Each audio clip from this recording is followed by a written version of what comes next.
गुरुदेव जी के संबंध में जो कुछ कहा जाए वो कम है। आज विराम दिया जा रहा है, आगे अनवरत चलता रहेगा। करुणा के संबंध में बता रहे थे, ख्याल आया कई वर्ष पहले की बात है। गुड़गांवा में थे, गुड़गांव से ही कुछ दूर, गुड़गांव का ही हिस्सा था, एक कॉलोनी, एक जगह थी जहाँ एक माता जी भोजन के लिए आमंत्रित किए थे पूरे समाज को। गुरुदेव जी के साथ हम सब गए। अब ये हुआ कि सबके लिए गाड़ी की व्यवस्था नहीं, वहाँ भी चलना है, सत्संग करना है, सारी बातें तो एकदम स्पष्ट नहीं हो रही है, लेकिन इतनी सी बात है। गुरुदेव जी वहीं विराजमान थे और संत सब बैठे थे, तो मैंने आकर कहा कि और महात्मा सब, गुरुदेव जी रुकेंगे बाद में जाएंगे। साहब के लिए कहा, साहब जी रुकेंगे बाद में जाएंगे, और बाकी अन्य महात्मा को सब चलना है वहाँ जहाँ निवास है वहाँ। गुरुदेव जी विनोद करते हुए कहते हैं, ठीक है भाई, महात्मा लोग जाएं और जो महात्मा नहीं हो नहीं जाएगा। मतलब मैंने कहा गुरुदेव साहब जी रुकेंगे, महात्मा लोग चलें, तो कहें ठीक है महात्मा लोग जाएं, जो महात्मा नहीं हो नहीं जाएंगे। मैंने कहा गुरुदेव जी महात्मा, आप तो महात्मा नहीं, आप तो परमात्मा हैं। ये बात मैंने कही। बात क्या है जो मैं कहना चाहता हूँ, जब सब लोग आ गए तो मुझे याद है जो अभी बोल रहे थे ना राम, गुरुदेव जी की सेवा में थे, रिक्शा, साइकिल रिक्शा से गुरुदेव जी के साथ आए। एक युवा था, थोड़ा सा ज़्यादा उम्र रही होगी, वो रिक्शा चलाते आ रहा था। देखा कि उनका जो बुशर्ट पहना हुआ था कपड़ा, वो थोड़ा फटा हुआ था शायद। तो पूछे, जैसे उतरे उनको पैसा दिए जितना पैसा उनको देना चाहिए, और तुरंत राम से गुरुदेव जी कहते हैं एक कपड़ा निकाल करके दो इनको, ये अपने लिए कपड़ा सिलवा लेंगे पहनने का। पैसा भी दिए और उनको क्या के दिए, कपड़ा भी दिए। ये राम को शायद याद होना चाहिए। हाँ, फल भी दिए, देखो बता रहे हैं, फल भी दिए, फल भी दिए। अरे फल तो कितने ड्राइवरों को देते थे, मैं तो देखा हूँ। अब वो सारी बातें बहुत विस्तार है, एक एक चीज हर कदम कदम पर उनकी बातें बड़ी विनोद ढंग से, बड़ी जब डांटते थे ना बड़ा प्रीकल लगता था। मुझे याद है एक बार खागा जा रहे थे वो शंकर साहब जी के यहाँ, तो सुबह के समय गाड़ी कोई इंतजार में यहीं बैठे रहे। देर हो गई गाड़ी के आने में, पता नहीं वो गाड़ी वाला एक जो आता नहीं है भाई, जो रिक्शा है, भाई लाले लोग जानते हैं नाम, तो वो गाड़ी लेकर के आ रहे थे। देर हो गई, काफ़ी देर में निकले। अब गुरुदेव जी बैठे, राम मैं सब लोग बैठ करके निकले। एक ही जीप, उस समय जीप चल रहा, कमांडर टाइप का रहा हो। तो जब निकले तो मुंडेरा गए, मुंडेरा मंडी है ना, मुंडेरा बिल्कुल यही ट्रांसपोर्ट नगर के पास मुंडेरा। तो वैसे ही वो फूल बेचने वाला हार वाले सामने, सुबह सुबह का समय था, तो हार को बिल्कुल लटका करके बेचने के लिए कोई खरीद ले। जो गाड़ी में बैठे वो लोग एकदम गाड़ी को रोक दिए।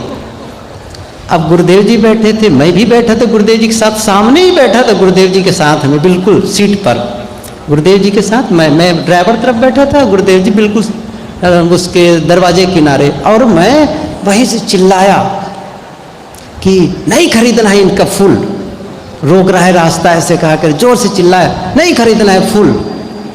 गुरुदेव जी ने क्या कहा, चुप, इतना निर्दय नहीं होना चाहिए। ऐसे ही कहे, चुप, इतना निर्दय नहीं होना चाहिए। ये तो ख्याल नहीं है खरीदे कि नहीं खरीदे, लेकिन एक बात याद आई कि बड़ी निर्दयता से तुम बोल रहे हो, इतना कठोर नहीं बोलना चाहिए किसी के लिए। ये कभी कभी उनकी झिड़की बड़े अमृत का काम करता था। बहरहाल मैं वादा किया हूँ श्री विकास साहब जी से कि थोड़ी देर के लिए आप आएंगे, और आप चूँकि बंटवारा हो चुका है दोनों भाई में, इसलिए बहुत संक्षिप्तम कहेंगे आप। बहुत थोड़े में कहेंगे, और थोड़ी देर के लिए शास्त्री साहब को, फिर पूज्य श्री सजीवन साहब जी विराजमान हैं, उनके विचार सुनेंगे। संभवतः तब तक साहब जी का समय हो जाएगा आने का, तो थोड़े में आप कहिए साहब जी के संबंध में।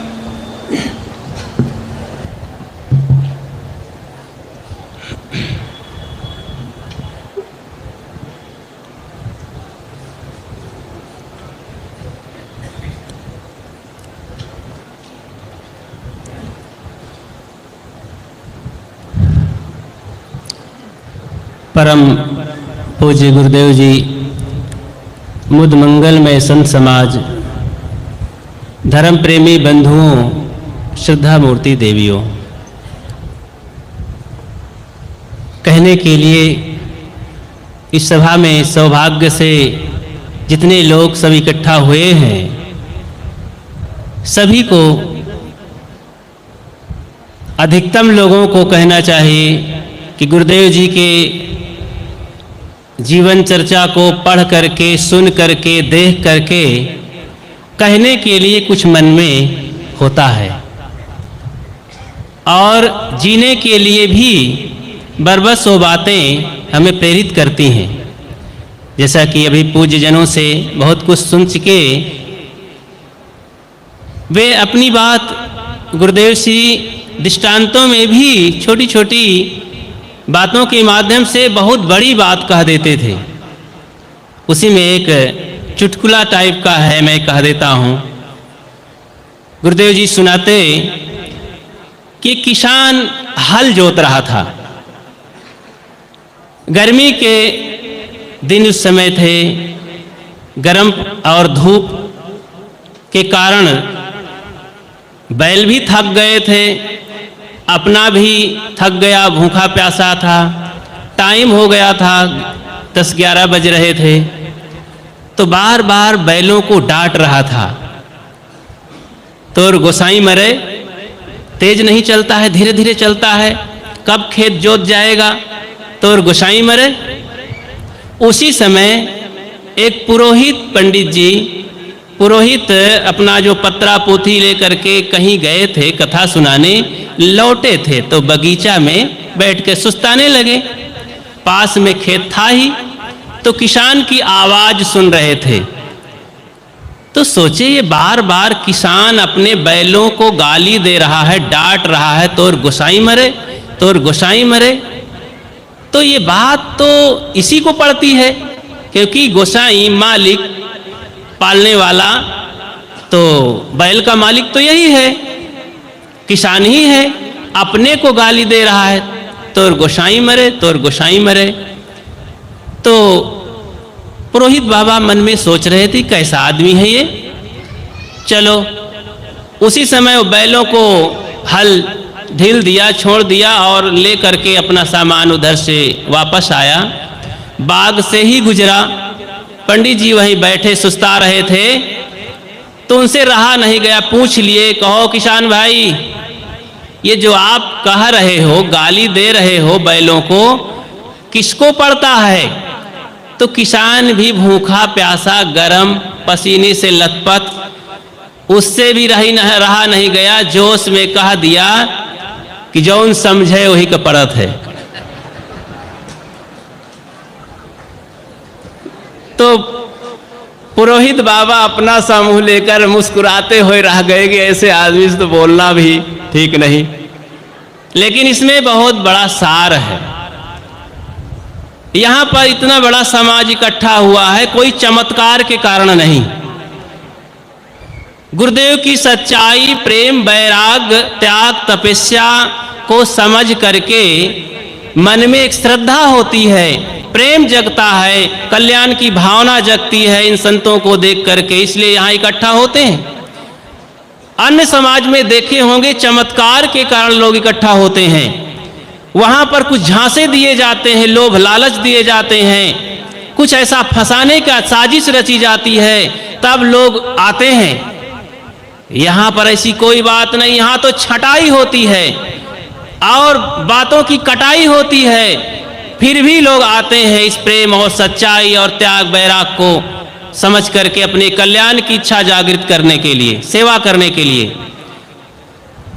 तो किसान की बात यहाँ बड़ी कारगर होती है कि इन संतों की और पूज्य गुरुदेव की बात वही समझेगा, वही के कल्याणकारी होगी जो समझेगा। जो अपने जीवन में उतारेगा उसी का कल्याण होगा, उसे शांति मिलेगी। जो नहीं समझता है वो क्या समझेगा। इसलिए हम सबको उनके ग्रंथों से, उनके समाज से, उनके बातों से, संतों से हमें सीख लेना चाहिए और अपना कल्याण करना चाहिए। तो उनकी छोटी छोटी बातों और सूत्रों से जीवन अपना धन्य हो जाता है। मैं अपनी बात को विराम देता हूँ, आप सबको नमन करता हूँ। बोलिए सद्गुरु देव की जय।